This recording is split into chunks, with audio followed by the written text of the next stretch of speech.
1931 எடுக்கப்பட்ட மக்கள் தொகை கணக்கெடுப்பின் போது நிகழ்ந்தவை தொடர்ந்து பின்பற்றப்படுகின்றன.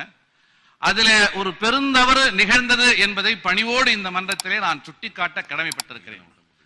1921 எடுக்கப்பட்ட மக்கள் தொகை கணக்கெடுப்பில் தமிழகத்தின் பெரும்பான்மையான சாதியாக சற்றேறக்குறைய 28 லட்சம் மக்கள் தொகை கொண்ட ஒரு சமூகமாக வன்னியர் சமூகம் இருந்தது. 24 லட்சம் மக்கள் தொகை கொண்ட சமூகமாக பறையர் சமூகம் இருந்தது. ஆனால் 1922 நீதி கட்சி பறையர் என்கிற சொல்லாடலை தவிர்த்து ஆதிதிராவிடர் என்கிற சொல்லாடலோடு அவற்றை பதிவு செய்ய வேண்டும் என்கிற முயற்சியை முன்னெடுத்து அரசாணை பிறப்பித்த பிறகு சரிபாதி மக்கள் ஆதிதிராவிடர்கள் என்றும் பிறர் பறையர் என்றும் பதிவு செய்கிற நிலை தொடர்கிறது. ஆகவே 1931 24 லட்சமாக இருந்த அந்த கணக்கெடுப்பு என்பது மாறி 15 லட்சம் ஆதிதிராவிடர்கள் என்றும் 11 லட்சம் பறையர்கள் என்றும் பதிவு செய்கிற நிலை உருவானது. மாண்புமை அண்ணன் ஈஸ்வரன் அவர்கள் இங்கே தெளிவாக சொன்னார்.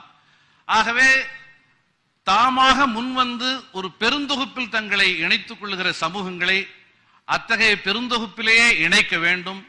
ஆகவே ஆதிதிராவிடர் என்றும் பறையர் என்றும் சாம்பார் என்றும் பல்வேறு அடையாளங்களில் அடையாளப்படுத்தப்படுகிற இந்த மக்களை ஆதிதிராவிடர் என்கிற பொது தொகுப்பில தாமாக ஏற்றுக்கொள்ளுகிற சமூகங்களின் இசைவோடு இதை செய்திட வேண்டும் என்கிற வேண்டுகோளையும் இந்த தருணத்தில் முன்வைக்க கடமைப்பட்டிருக்கிறேன். மாண்புமிகு பேரவை தலைவர் அவர்களே, ஒன்றை மகிழ்ச்சியோடு நான் பதிவு செய்ய கடமைப்பட்டிருக்கிறேன். சமூக நீதி காவலர் ஐயா விபி சிங் அவர்களை நாம் நினைவு கூறுகிறோம். அவரது காலத்தில் மண்டல் கமிஷன் அறிக்கை கொண்டு வரப்பட்ட போது சமூக நீதித்துறையினுடைய அமைச்சராக இருந்தவர் மாண்புமிகு ராம்விலாஸ் பாஸ்வான் என்பதை இங்கே நான் சொல்ல கடமைப்பட்டிருக்கிறேன்.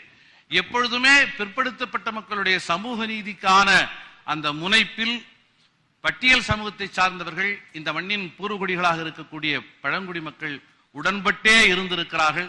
ஆகவே அந்த அடிப்படையில் மனம் நிறைந்து 100 விழுக்காடு உழைக்கும் ஏழை எளிய மிகவும் பிற்படுத்தப்பட்ட மக்கள் அனைவருக்கும் சமூக நீதி போய் சேர வேண்டும் என்கிற முனைப்போடு மாண்புமை முதல்வர் அவர்கள் கொண்டு வந்திருக்கிற இந்த தீர்மானத்தை ஆதரிக்கிறோம்.